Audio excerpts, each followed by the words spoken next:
mineradores profissionais, eles não vão até o diamante minerar para depois fazer o portal. E sim, eles fazem essa jogada específica. Primeiro eles colocam um bloco aqui e deixam a água seguir. Depois quebram esse bloco e pronto.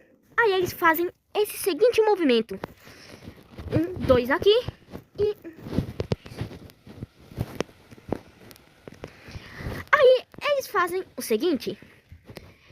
Eles deixam a água por aqui e enquanto isso eles vão pegando a lava e colocando aqui.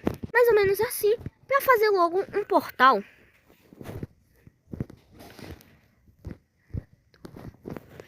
E pronto, aí eles tiram essa água. E agora vem a parte mais legal. Eles vão substituir essa parte aqui de baixo por obsidian. E vão pegar a madeira.